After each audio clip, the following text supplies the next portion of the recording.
Hebreus capítulo 11, versículo 32. Irmãos, eu quero iniciar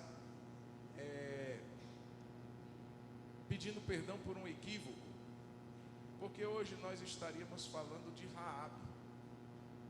Só que, irmãos, a minha cabeça bugou. Eu até falei semana passada, mas hoje, estava ali dando finalmente na mensagem. E aí eu lembrei que eu tinha pulado Raabe. Eu preparei para falar de Gideão. Então eu vou falar de Gideão. E a pastora Tassa, na próxima semana, ela vai falar de Raabe. Então na próxima semana ela volta. No texto aqui de Hebreus 11, ela fala de Raabe. E hoje a gente vai entrar em Gideão. Amém, irmãos? Glória a Deus. Hebreus capítulo 11, versículo 32. A gente tem falado sobre fé, como um elemento, irmãos, indispensável para a nossa caminhada. Pode faltar. Ok, obrigado, Nádia. Ok, está aqui sendo lembrado que haverá um tropeiro também sendo vendido domingo agora à noite. E quem está na direção dessa cantina, perdão, então não precisa nem se preocupar com o almoço. A partir das 11 horas. Está vendo como a cabeça está? Hoje a dona Tereza passou de manhã cedo aqui. E ela olhou para mim e fez assim: tem tropeiro domingo, né, pastor? Eu tenho. E a cabeça é assim. Então, tropeiro de manhã, 11 horas, a partir das 11. Então o almoço já está aí garantido, Rede Kids e o Marmitex a R$20. Então você pode já antecipar, porque os Marmitex são limitados, né? Você pode antecipar e já adquirir o seu tropeiro e abençoar a Rede Kids. Hebreus 11, 32. E que mais direi? Certamente me faltará o tempo para falar de Gideão, de Baraque, de Sansão, de Jefté, de Davi, de Samuel e dos profetas. Então o primeiro nome a ser mencionado aqui é o nome de Gideão. Nessa parte de Hebreus 11, nós estaremos diante de muitos outros personagens. E como eu estava dizendo, irmãos, por que falar tanto de fé?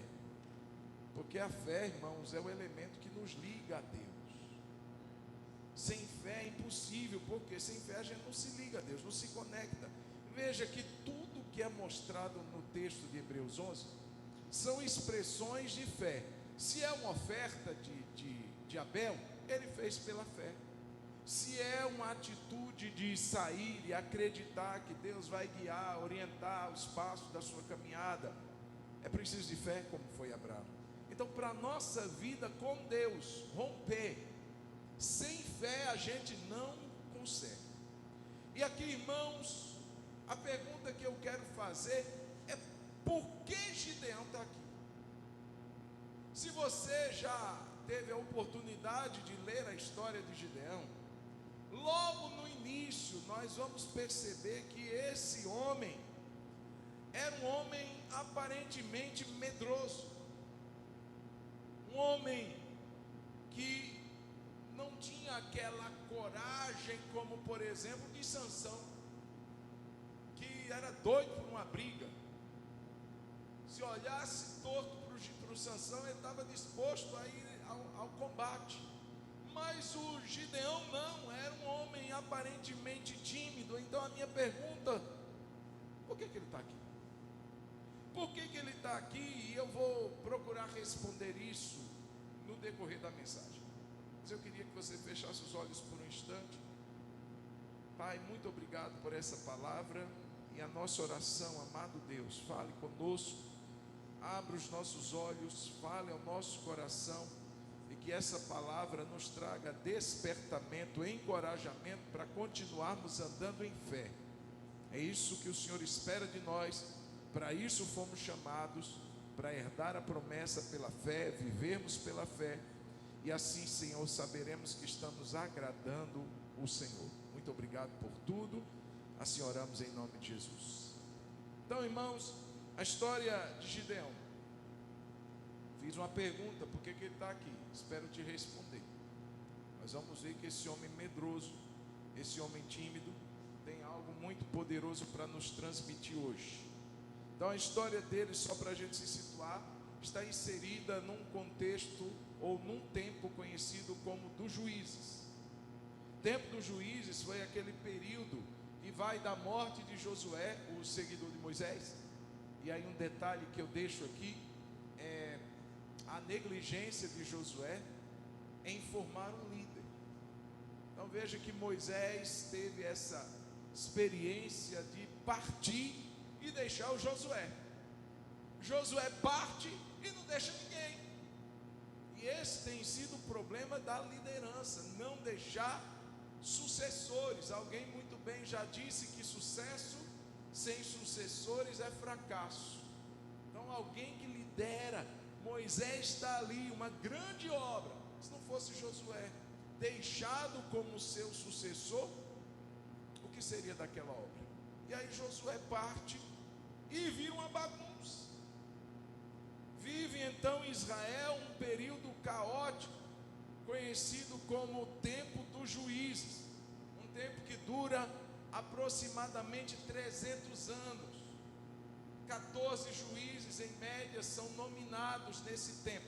E para que esses juízes eram levantados? Era um favor de Deus para o seu povo. O povo sem liderança fazia o que cada um achava bem aos seus próprios olhos. Não tinha, Provérbios diz que sem uma sábia direção, ou em outras traduções, sem profecia, o povo se corrompe. Sem uma direção de Deus que nos aponte para onde o Senhor quer nos conduzir, irmãos, o povo fica perdido, fica à deriva. Por isso a importância de uma liderança temente a Deus. Então esses juízes eram levantados esporadicamente, homens e mulheres. Quando o povo de Israel pecava contra Deus, e parece que ler juízes é andar naqueles loopings de montanha russa, porque parece que a história se repete. Eles pecam contra Deus, Deus então envia ou permite que os seus inimigos os oprimam, e quando eles se veem em aperto, eles clamam ao Senhor, e quando eles clamam ao Senhor, Deus envia um libertador. E esse libertador julgava, então, era colocado para julgar a Israel naquele período, e trazia então um certo período de estabilidade, de paz, de prosperidade. Mas era o tempo do juiz morrer e o povo voltava a pecar, a fazer tudo de novo, as mesmas coisas, parece que não aprendia, e os mesmos erros eram cometidos. O inimigo vinha, começava a oprimi-los novamente.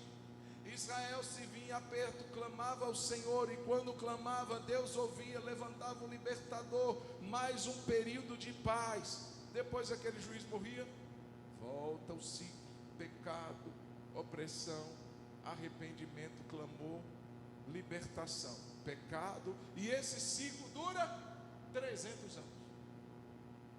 Gideão é levantado aqui nesse período para ser então um desses juízes, um desses libertadores. E aqui, voltando para Gideão, a gente é tentado a pensar, já que ele está encabeçando a lista de alguns outros que vêm após ele, a gente é tentado a imaginar que esse homem de fato foi escolhido por ser um homem extremamente corajoso, um homem confiante, um homem determinado, um homem cheio de fé. E na verdade não foi. A princípio não. A princípio, como você já sabe, era um homem hesitante, tímido, mas veio a se tornar um homem de fé, que coube-lhe então um espaço no meio de grandes homens em Hebreus 11. E por que ele entrou nesse rol de homens de fé? Senão pela decisão primeiramente de Deus em investir na vida de Gideão. Eu quero dizer que Deus, assim como investiu na vida de Gideão, Ele também quer investir na nossa vida. Ele quer nos treinar, Ele quer nos levantar, Ele quer nos colocar numa posição diferente da qual estamos hoje. Se estamos bem, Deus quer nos levar a um patamar de nos tornarmos melhor. Se a nossa fé é uma fé tímida, raquítica, subnutrida, Deus quer investir em nós e nessa fé que temos, para que essa fé se torne ainda mais forte, robusta e venha a inspirar outros e venha a ser então esse elemento que vai desatar muitos milagres e a ação de Deus sobre a nossa geração. Deus investe em Gideão. Mas, irmãos, nada adiantaria se Gideão não estivesse disposto a receber esse investimento de Deus. Existe uma cooperação, Deus age, mas nós precisamos cooperar com a agir de Deus. E na maioria das vezes, como eu já disse, esse cooperar é apenas se render a esse processo, é não oferecer obstáculos, resistências, porque Deus garante a missão que Ele dá. Ele coloca um desafio para Gideão, e Ele não espera, irmãos, de fato, que Gideão providencie os recursos para que aquela missão se concretize. Deus haveria de conceder. Gideão apenas precisaria aceitar esse desafio. Gideão precisaria apenas se render a Deus e viver esse processo de ter a sua fé acrescida. Então, queridos, a gente está aqui diante de um homem que nos encoraja, porque olhar para a vida dele é entender o agir de Deus, o investimento de Deus, a participação do homem em aceitar isso e perceber que se Deus fez isso com Gideão, por que não faria conosco? Se Deus promoveu Gideão a uma categoria de um homem de fé, que começou tímido, que começou ali no ponto morto, na primeira marcha, bem devagarzinho, depois o homem está voando, por que não investir em nós? Deus quer investir em nós, amém, queridos? E eu concordo com a antiga frase que diz que Deus não escolhe capacitados, mas capacita os escolhidos. Diga comigo: Deus não escolhe os capacitados, mas capacita os escolhidos. Não tem ninguém pronto, não tem ninguém que nasce com todas as qualificações exigidas para viver uma vida de fé, mas somos levados a isso, Deus nos capacitando, Deus nos matriculando nos seus cursos, nas suas escolas de provações, de desafios, para nos fazer crescer, nos capacitando para vivermos algo maior. Eu creio que a igreja tem sido chamada, e mais do que nunca nesses últimos dias, irmãos, se quando Paulo escreve lá em Timóteo, dizendo: sabe, porém, que nos últimos dias sobrevirão tempos difíceis. Se Paulo escreve naquele tempo, há 2000 anos atrás, e já eram os últimos dias, o que dirá de hoje? Estamos muito mais perto. A Bíblia diz que a nossa salvação está hoje muito mais perto de nós do que no dia que aceitamos a Cristo. Então Deus está chamando a igreja nesses últimos dias para viver desafios ainda maiores, que vai balançar as estruturas da nossa geração. Eu creio numa igreja que será levantada com poder e glória. Amém, irmãos? Não que a igreja esteve inativa ou não, nada disso. Mas, irmãos, na proporção que os últimos dias se aproximam, o joio, a maldade, a iniquidade vai aumentando, mas o trigo vai amadurecendo ainda mais.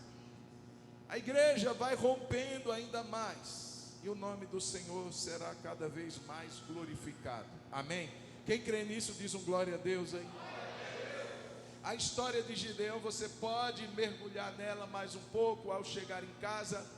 Ela está em Juízes, dos capítulos 6 até o 8. Então 6, 7 e 8 de Juízes, você vai ter uma noção maior da história desse homem chamado Gideão. Então eu já quero partir de alguns pontos, porque não dá tempo da gente ler os 3 capítulos agora, mas eu quero destacar alguns pontos que me chamaram a atenção na vida de Gideão. A primeira coisa, irmão, se você tiver com a sua Bíblia aí, ou então o Dani bondosamente nos ajudará colocando aí em Juízes capítulo 6, versículo 11. Eu estou adiantando uma parte da história dele, mas eu espero que você se sinta encorajado depois a ler os 3 capítulos de Juízes 6, 7 e 8.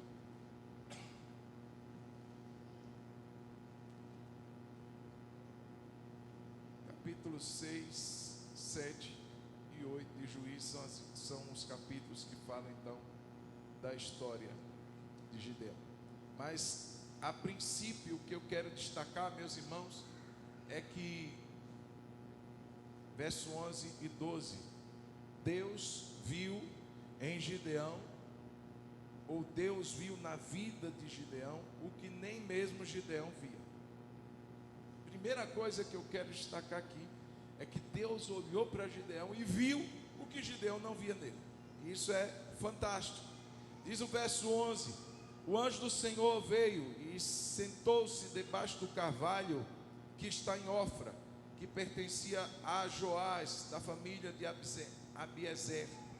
Gideão, filho de Joás, estava o que, irmãos? Malhando trigo no lagar, para a pôr a salvo dos midianitas. Então o anjo do Senhor lhe apareceu e lhe disse: o Senhor está com você, homem valente. Homem o quê? Não, onde é que estava o Gideão? Você sabe dessa história. O povo estava sendo oprimido pelos midianitas, em conluio com outros povos, amalequitas e outros do Oriente. E a ideia dos inimigos, irmãos, era tirar o abastecimento, a provisão, a comida do povo. Então vinha o tempo da colheita, os inimigos invadiam a região como gafanhotos e destruíam tudo. Então, deixando o povo sem alimento, sem provisão, sem subsistência, o povo se tornava um povo fraco, debilitado. Então imagina, fazer supermercado, gastou quase que boa parte do salário todo, vem um ladrão e rouba tudo. Uma vez dá para a gente se virar, pega emprestado com o outro, mas imagine todos os meses. Ninguém conseguiria se manter sem o alimento, e os midianitas faziam isso, roubavam a provisão do povo. E aí o que é que Gideão estava fazendo? Malhando o trigo dele no lagar. E essa figura é muito interessante, porque malhar trigo no lagar é algo incompatível, é algo incoerente, porque o trigo era malhado em campo aberto. O malhar o trigo era a separação do grão da casca. Então eles faziam isso tendo até o vento como auxílio. Quando eles jogavam ao ar o cereal, o vento levava a palha por ser mais leve a casca, e o grão mais pesado caía de volta. Então o processo de malhar o trigo era feito em campo aberto. Só que ele está fazendo isso no lugar onde se pisavam uvas. O lagar era um lugar onde as uvas eram pisadas para a extração do vinho, que era um lugar fechado e escuro.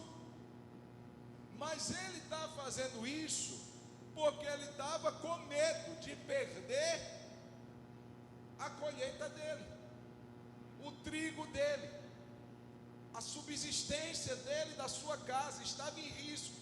Então ele se esconde, ele leva o trigo para um lugar improvável, para que não despertasse a atenção dos inimigos. Então malhar o trigo no lagar é sinônimo de medo. Ele não estava em campo aberto, ele não conseguiria lutar contra os seus inimigos para defender a sua subsistência, a sua provisão. Ele não conseguiria enfrentar. Então ele, com medo, ele vai fazer aquilo num lugar escondido. Então representava exatamente a opressão que tanto ele quanto o povo dele vivia. Então estava sob a opressão dos seus inimigos, amedrontado por eles, mas também, irmãos, querendo ou não, era um ato de coragem, ainda que discreta, porque ele poderia, assim como os outros, ficar em casa amedrontado. Não, se eu sair, vai que me descobrem, vai que me deduram lá, me denunciam lá, e os inimigos vão até onde eu estiver. Mas ele resolve, é como se ele dissesse assim: eu tenho que fazer alguma coisa, eu preciso pelo menos tentar, eu preciso arriscar, eu preciso prover o alimento, sobreviver em tempos difíceis, eu preciso fazer alguma coisa. E ainda que fosse uma coragemzinha discreta, tímida, pueril, pequena demais, mas havia uma sementezinha de coragem, uma sementezinha de valentia, diferente dos outros, porque não há relatos de que o povo fazia isso, não há relatos de que os vizinhos faziam isso, mas há um relato de que um homem chamado Gideão fazia uma coisa louca, uma coisa inusitada, mas ele estava lá, malhando o trigo no lagar. Uma sementezinha de valentia fez o Senhor olhar para ele, o anjo olhar para ele e dizer assim: Gideão, o Senhor é contigo, homem valente. Deus vê uma semente, mas a considera como um fruto maduro. Deus vê uma pequena coragemzinha e enxerga uma grande coragem. E não chama Gideão de um homem quase valente, um pouco valente, mas o Senhor é contigo, homem valente. Eu imagino, irmãos, Gideão olhando para ele e dizendo assim: está falando comigo? Eu? Só pode estar enganado. Não é assim, irmãos, quando Deus nos escolhe para fazer algo? A gente olha para a nossa incapacidade e diz assim: Deus, o Senhor só pode ter se enganado. Eu não sou esse homem que o Senhor está dizendo que eu sou, não. Eu não sou essa pessoa que o Senhor acha que eu sou.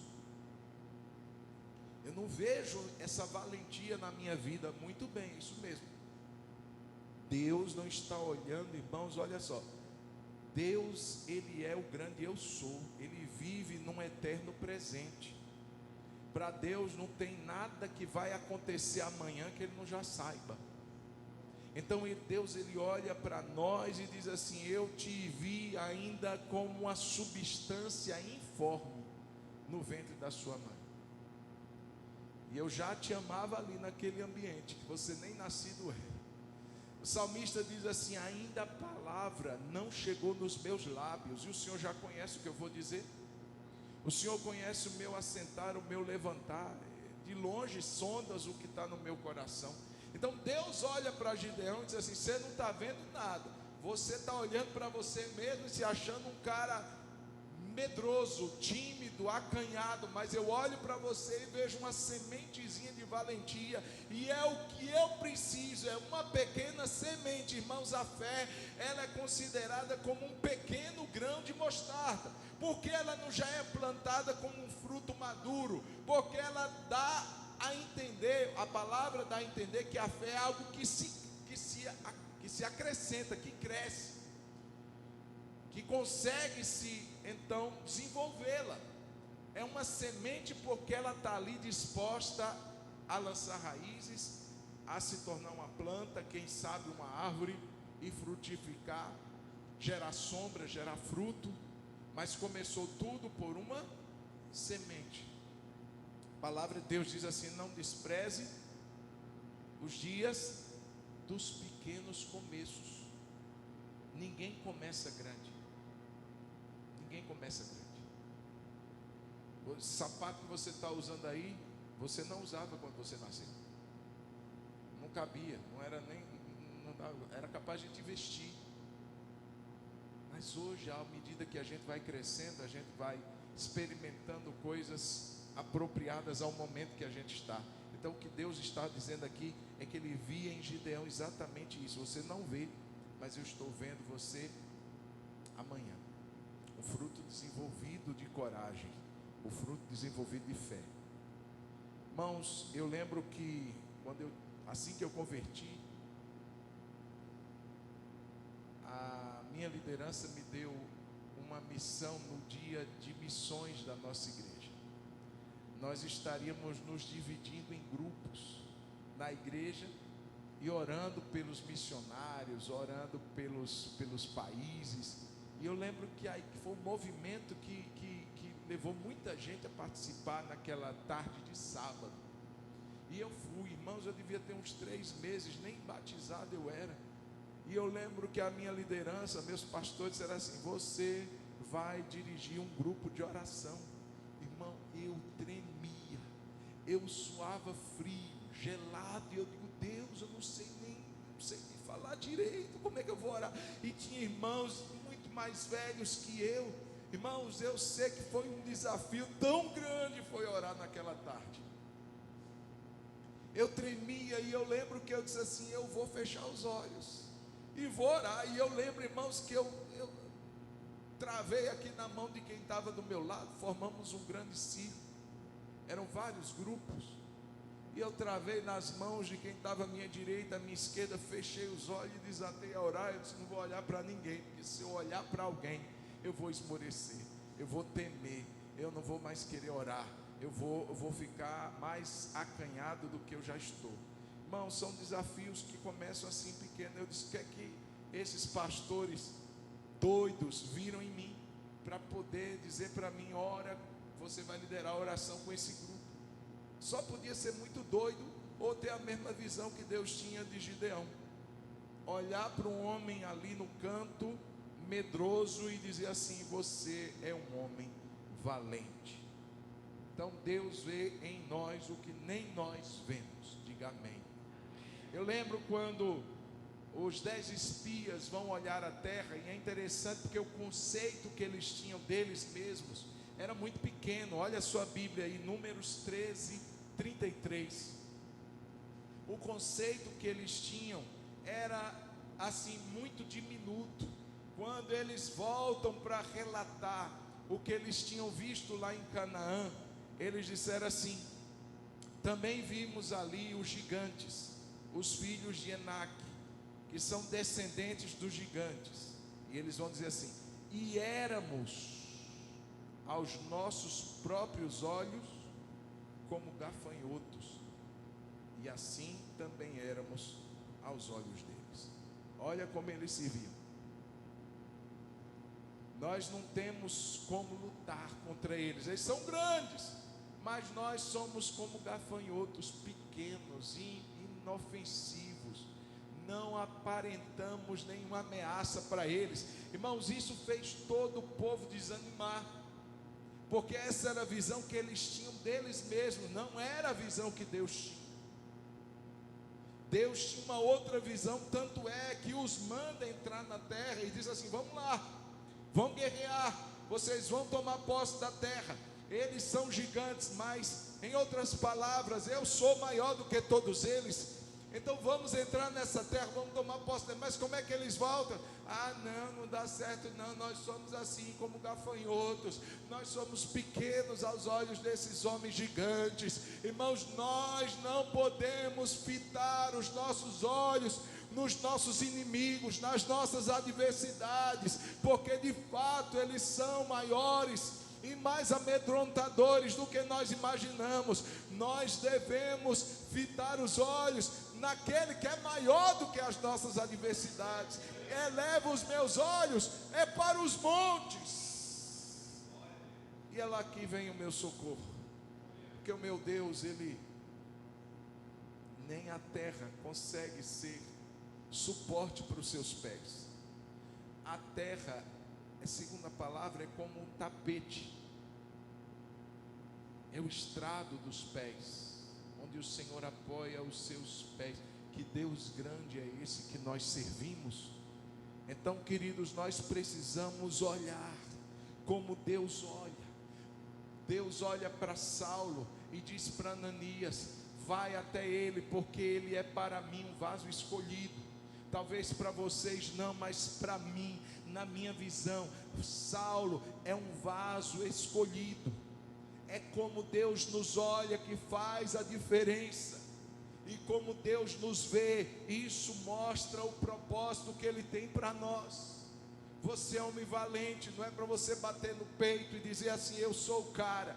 Mas é para você entender que Deus tem um propósito a realizar através da sua vida. Deus é contigo, homem valente, porque eu tenho um propósito para você. Como Deus nos vê, irmãos, é isso que conta. Gideão se acha inquieto naquela hora. Verso número 13, volto para Juízes. Juízes capítulo 6, versículo 13. Gideão entra numa inquietação muito grande. Gideão responde: ah, meu Senhor, se o Senhor está conosco, que ele tinha dito que estava com Gideão, se o Senhor está conosco, por que nos aconteceu tudo isso? Como se Deus fosse o culpado de alguma coisa. E onde estão todas as suas maravilhas que os nossos pais nos contaram? Eles disseram: o Senhor nos tirou do Egito, porém agora o Senhor nos abandonou e nos entregou nas mãos dos midianitas. Meus irmãos, essa era uma inquietação do coração de Gideão. Quando ele ouve o Senhor dizendo: o Senhor é contigo, então cadê? Por que a gente está passando por tudo isso? Onde estão os teus sinais? Onde está o teu poder que manifestastes no Egito? Aí no verso 14: então o Senhor se virou para Gideão e disse: o que é que ele disse? Vá nessa força que você tem, porque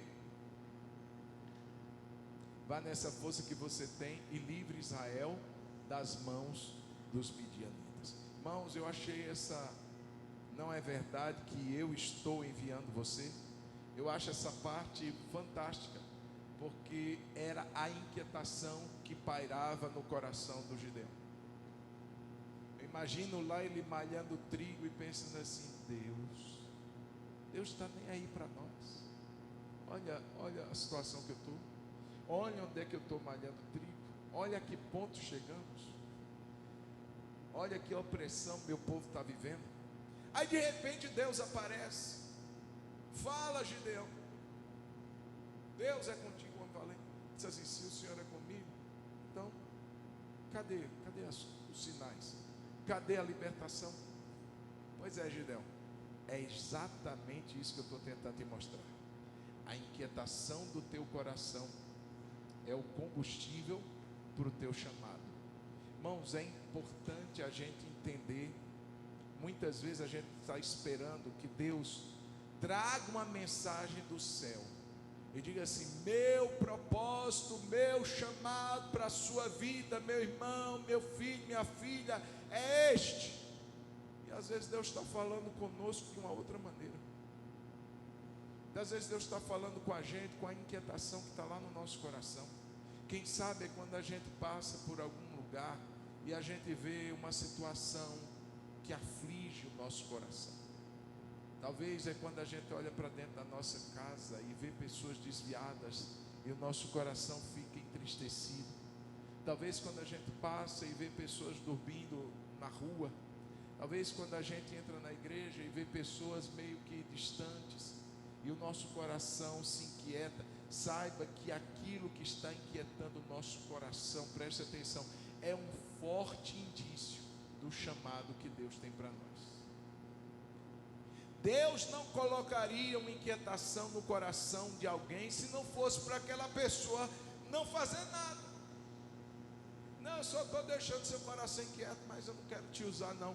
É justamente o inverso. É quando sentimos algo borbulhar. É quando Paulo entra em Atenas e ele fica inquieto com a idolatria reinando naquele lugar. E ele decide fazer alguma coisa. Ele decide começar a pregar todos os dias lá no anfiteatro. É quando Jesus passa por Jerusalém, chora e diz assim: Jerusalém, Jerusalém, que matas os profetas e apedrejas os que te são enviados. E aí Jesus segue a Jerusalém, dá a sua vida, não apenas por Jerusalém, mas por todo o mundo. Mas o que inquieta o nosso coração, preste atenção nisso, é justamente o combustível que Deus está nos dando para o chamado que Ele está fazendo a nós. Se você está numa igreja, se você está aqui e você percebe alguma área da igreja que você diz assim: nossa, a minha igreja tem deficiência nessa área, talvez você seja a resposta de Deus para que essa área seja suprida. Talvez você ande aí pelo bairro e vê situações, talvez crianças na rua, e você diz assim: nossa, essas crianças não podiam estar na rua. Talvez seja um indício de que Deus está te chamando para você fazer alguma coisa. Eu lembro da nossa irmã Gislene, quando ela chegou e disse: tem muito ancião, muito idoso no bairro, pastor, e eles ficam sozinhos durante a semana. E aí começou o bom samaritano por causa de uma inquietação. Preste atenção ao que Deus está falando ao seu coração. Toda vez que você sentir uma inquietação, ore, pergunte a Deus: Deus, será que não sou eu a resposta? Gideão estava olhando para os lados, se queixando com Deus, dizendo: Deus, cadê a resposta? E Deus está dizendo: você é a minha resposta. Eu estou te enviando, eu estou te capacitando, eu estou enviando você para libertar Israel das mãos dos midianitas. Então Deus vê em nós o que ninguém vê. Então não se menospreze, não se subestime, não diga assim: eu sou um gafanhoto. Mas o seu Deus te torna poderoso para fazer o que Ele quer, para cumprir o chamado dEle, para fazer o que Ele deseja. Ele nos capacita. E o Senhor então mostra o seu favor a Gideão, verso 12. O anjo do Senhor lhe apareceu e disse: o Senhor é com você, homem valente. No verso 15 de Juízes, capítulo 6, vai dizer que Gideão responde: ah, meu Senhor, como livrarei Israel? Aí vem a sensação de impotência. Eis que a minha família é a mais pobre em Manassés, e eu sou o menor da casa de meu pai. Mas o Senhor disse: já que eu estou ao seu lado, olha o que é que o Senhor disse: já que eu estou ao seu lado, você derrotará os midianitas como se fosse um só homem. Vou te mostrar, ô Gideão, qual é o segredo. O segredo não é a sua valentia, o segredo não é a sua riqueza, o segredo não é a casa do seu pai ser numerosa, poderosa, cheia de homens valentes de guerra, não. O segredo está em confiar quem está do seu lado. O segredo está em depender de quem vai com você. Eu estarei com você, Gideão, eu estou ao seu lado, e por isso você derrotará os midianitas como se fosse um só homem. Quem está ao seu lado é o Senhor dos exércitos. Quem está ao nosso lado é o Deus Todo-Poderoso. Amém, meus irmãos? Então não temos o que temer. O que poderá nos fazer o homem se o Senhor é conosco? Se o Senhor está ao nosso lado, nós vamos lutar as nossas guerras, e certos de que o Senhor nos dará a vitória. E então Deus começa a revelar a Gideão as estratégias. Como é que vai acontecer? E aí, antes de vencer os midianitas, Deus precisava vencer algumas coisas na vida de Gideão. Como assim, pastor? Antes de usá-lo, Deus iria trabalhar nele. Diga comigo, antes de me usar, Deus trabalha em mim. Olha o que é que ele começa a fazer com Gideão. Primeira coisa, ele elimina do coração do Gideão as concorrências externas. Diga, concorrências externas. Tinha alguma concorrência na vida de Gideão? Tinha. Olha o capítulo 6, versículo de número 25.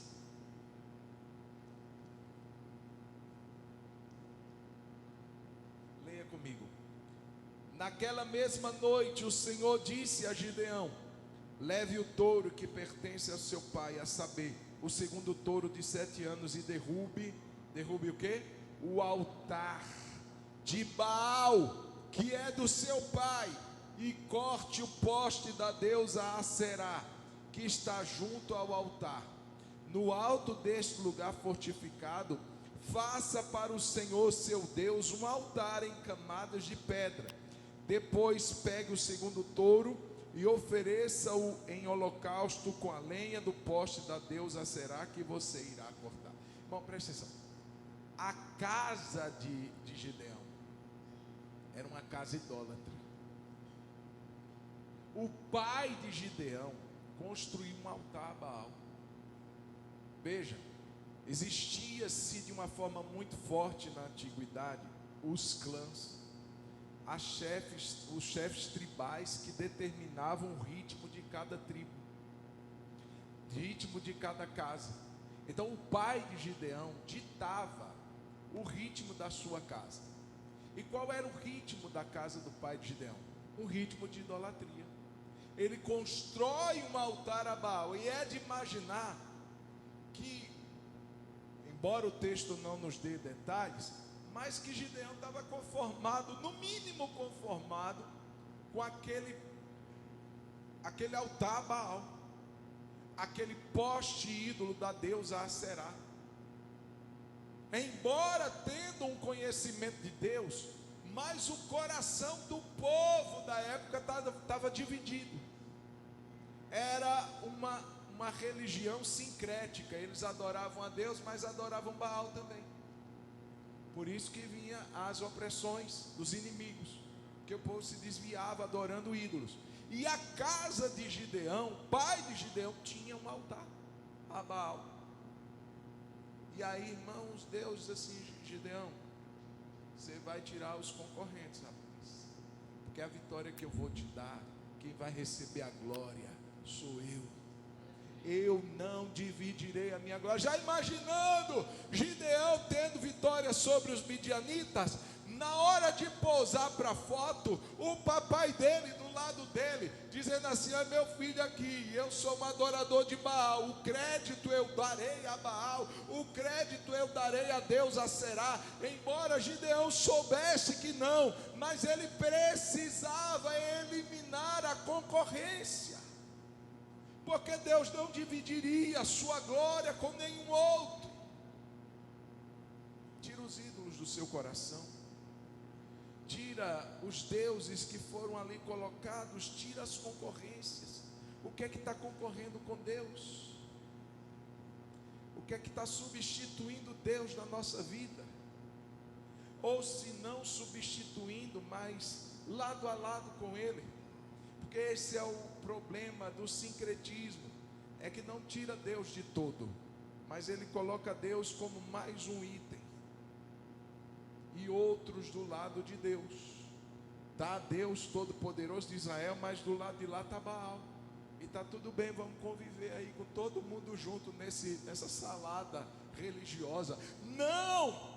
Só o Senhor é Deus. E só Ele merece adoração e crédito. Porque a vitória quem dará é o Senhor.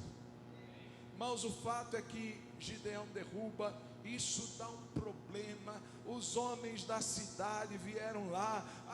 Irmão, olha só, o altar era do pai de Gideão, mas quando ele derruba, o povo da cidade vai cobrar.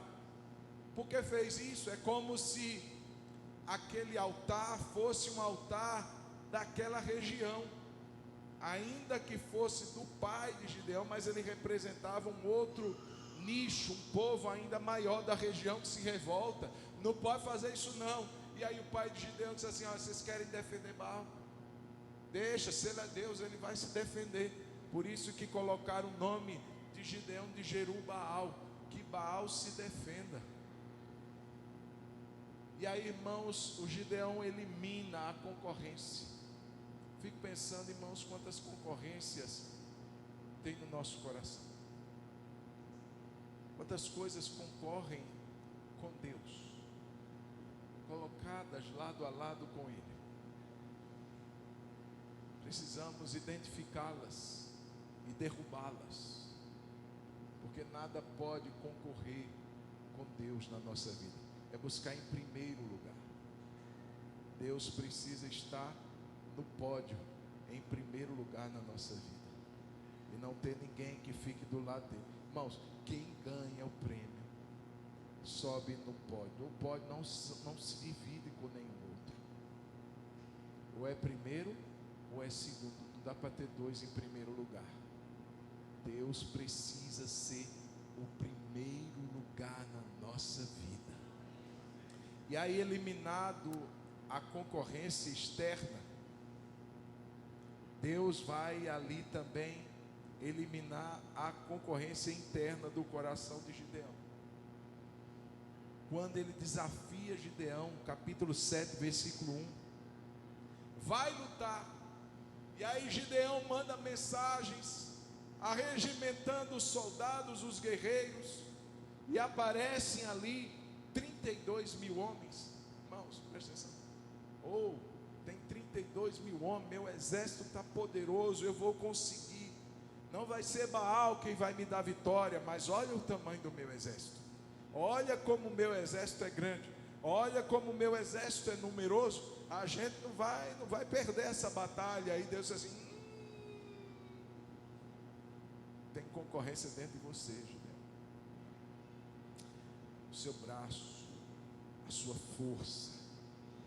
Eu preciso tirar isso. Aí Deus faz uma dupla filtragem. De 32 mil, 99% foi eliminado.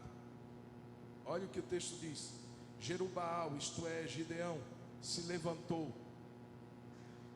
de madrugada, e todo o povo que com ele estava, e acamparam junto à fonte de Arode, de maneira que o arraial dos midianitas ficava ao norte deles, no vale perto do monte Moré.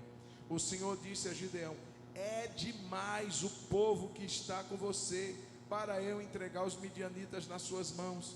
Israel poderia se gloriar contra mim, dizendo: a minha própria mão me livrou.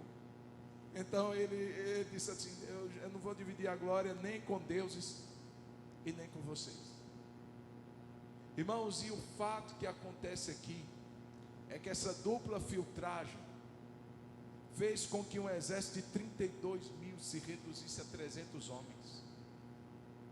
Se você for fazer a conta, não dá nem 10%. Aliás, não dá nem 1%.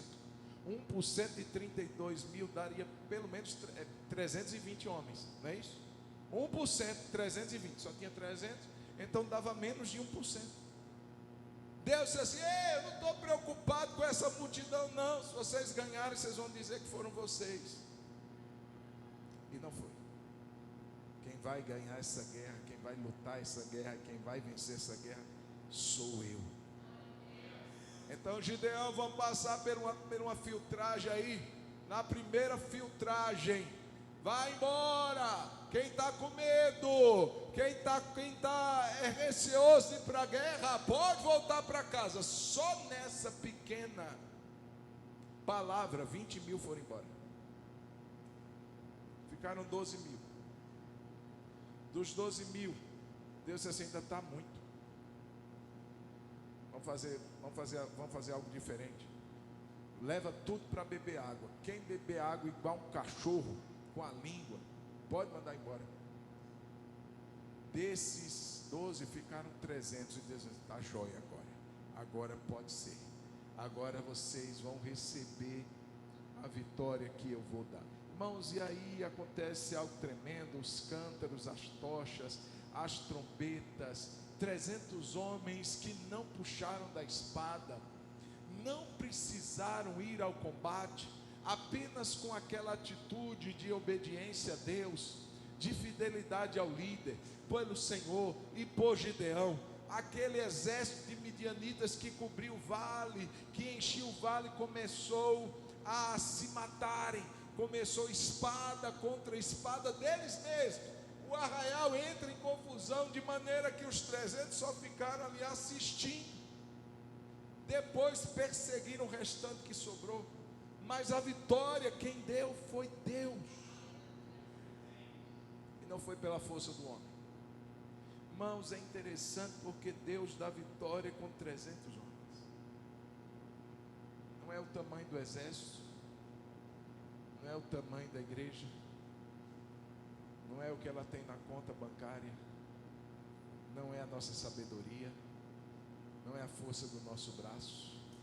Não se glorie o sábio na sua sabedoria, não se glorie o forte na sua força, não se glorie o rico na sua riqueza, mas aquele que se gloria, glorie-se nisto, em me conhecer e saber que eu sou o Senhor. Quem se gloria, glorie-se em Deus, porque é Ele quem dá a vitória. Irmãos, é tremendo. E eu quero encerrar dizendo que Deus vai. Eu falei daquele, primeira pergunta, como é que Gideão está aí? Por que que Gideão foi colocado? Um homem tímido, um homem medroso. Mas eu quero que você atente, que a fé, o processo da fé do Gideão é um processo gradual. Primeiro momento, ele tem uma fé questionadora. Coloca o 6,13, por favor, Dani. 6,13 mostra uma fé questionadora. Gideão respondeu: ah, meu Senhor, se o Senhor Deus está com... Se o Senhor, se... Isso é um questionamento que ele faz. Se o Senhor está conosco, por que nos aconteceu tudo isso? Então ele cria em Deus, cria, mas a sua fé era ainda uma fé muito duvidosa, muito questionadora, muito cheia de interrogações. E aí, irmãos, Deus começa de forma pedagógica, didática, vai começar a trabalhar com Gideão e levá-lo para um outro nível de fé. E aí o segundo nível de fé é uma fé ainda pequena, que depende muito de sinais. Você vai lembrar dos versos 36 ao 40, que Gideão começa a fazer provas com Deus. Eu vou pegar um novelo de lã e vou colocar lá de fora. Se amanhã estiver molhado e o resto estiver seco, então o Senhor realmente falou comigo. Aí Deus faz exatamente daquele jeito. E aí Gideão, não, vou pedir outra coisa. Agora o novelo fica seco e o resto molhado. Aí no outro dia ele acorda, está do jeito que ele pediu.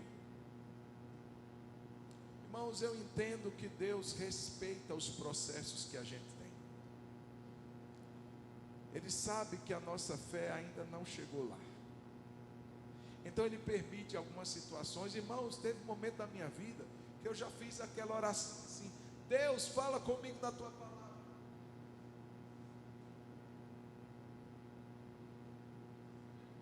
E Deus falou. E Deus me respondeu. Mas irmãos, eu não faço isso hoje mais, só se Deus mandar. Mas veja que Deus tem uma maneira de trabalhar com a gente e levar a nossa fé a crescer. Irmãos, uma fé que depende muito de sinais é uma fé pequena, porque eu preciso ver alguma coisa, eu preciso que Deus faça alguma coisa assim para eu poder acreditar. E a palavra de Deus nos diz: bem-aventurado é aquele que não viu e creu. Eu não preciso de um sinal para crer que Deus está aqui conosco nessa noite, porque eu creio que Ele está, porque a sua palavra precisa ser suficiente para nós. E se o Senhor disse que Ele está, é porque Ele está.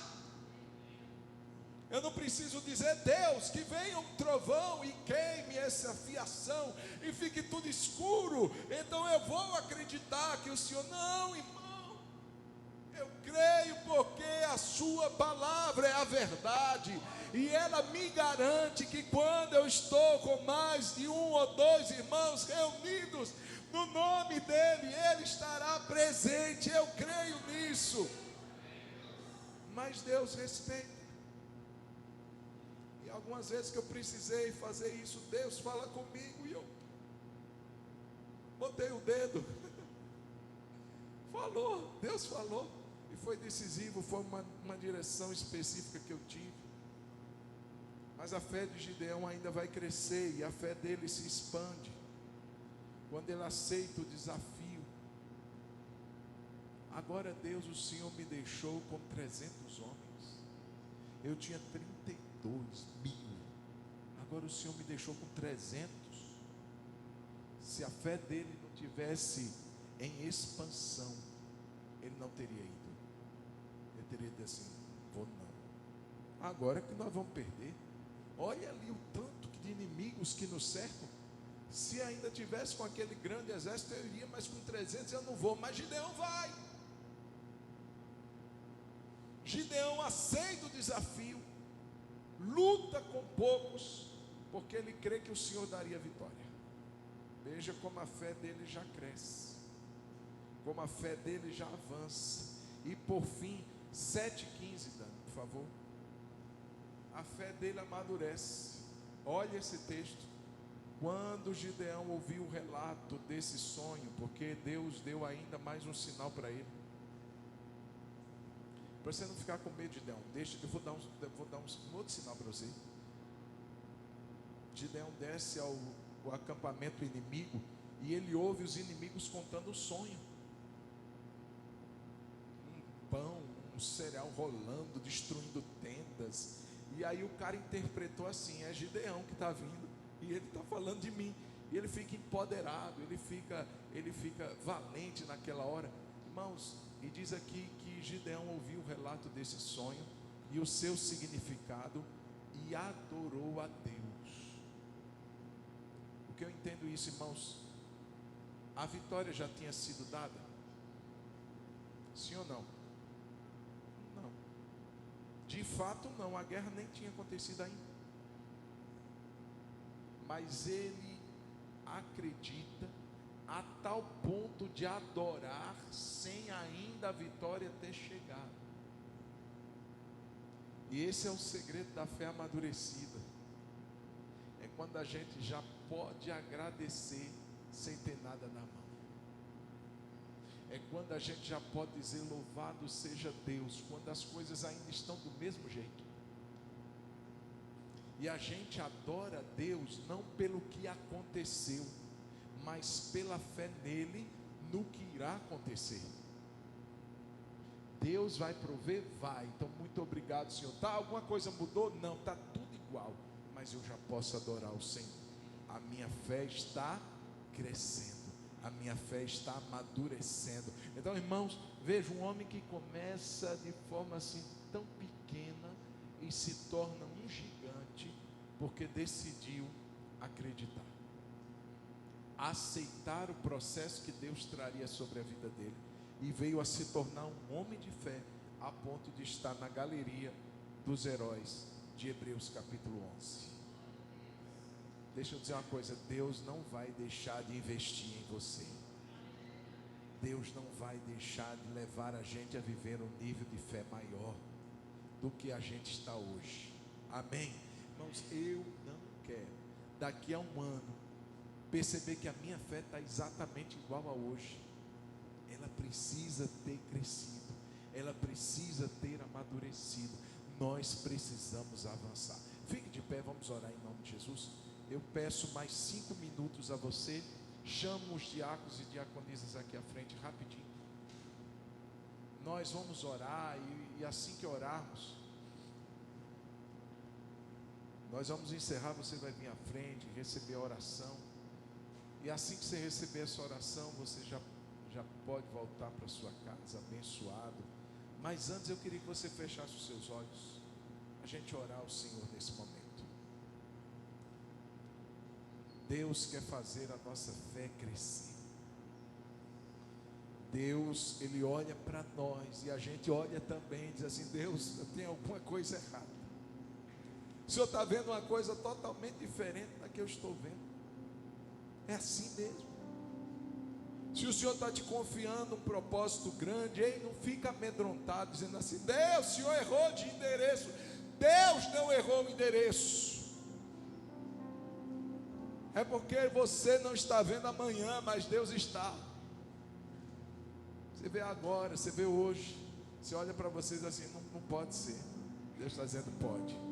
Deixa eu trabalhar na sua vida. Deixa eu investir em você mais. E a sua fé vai crescer. Pai, eu oro em nome de Jesus. E assim como Gideão era um homem que muitos diriam assim: ele não serve, ele é um medroso, ele é tímido. Olha onde ele está malhando trigo no lagar, ele está num lugar que ninguém estaria, pelo medo que domina o coração dele. Mas o Senhor olha para aquele homem e vê fé, ainda pequena, vê valentia, vê disposição para guerrear. Ah, Deus, obrigado. É isso que a gente precisa. A gente não precisa do aval dos homens, mas a gente precisa do aval do Senhor.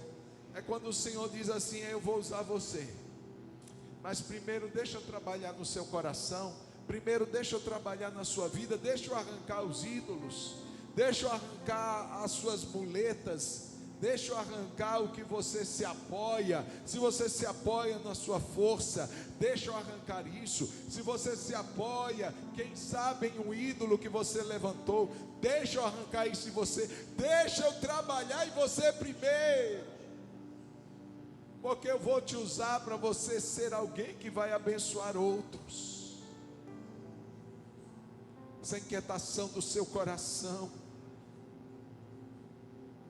é um sussurro do Espírito Santo, mostrando o que o Senhor quer fazer através da sua vida.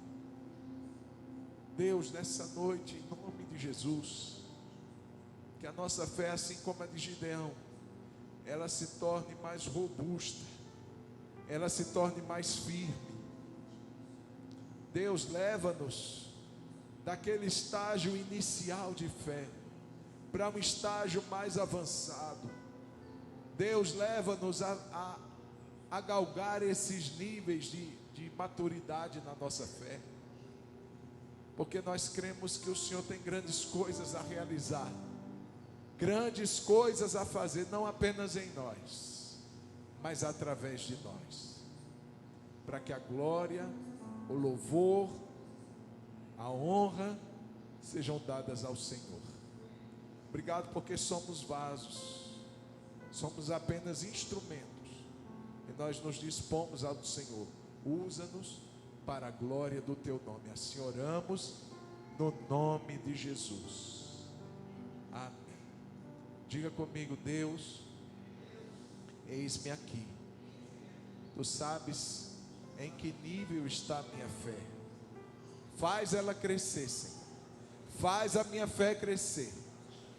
Faz a minha fé ficar mais forte, para que eu possa ser um vaso usado pelo Senhor e para a glória do teu nome, em nome de Jesus. Senhor, muito obrigado por tudo, e eu te peço que assim que cada um de nós fomos abençoados através dessa oração com óleo, possamos voltar para as nossas casas abençoados, livres de todo mal, em nome de Jesus. Que a graça de Cristo, o amor do Pai e o consolo do Espírito seja sobre todos nós hoje e sempre. Amém. Vem aqui à frente, eu vou pedir para os diáconos se espalharem mais um pouquinho. Fica mais no cantinho ali, ó, mais um pouquinho para lá. E você escolhe qualquer um dos irmãos e recebe essa oração com óleo em nome de Jesus.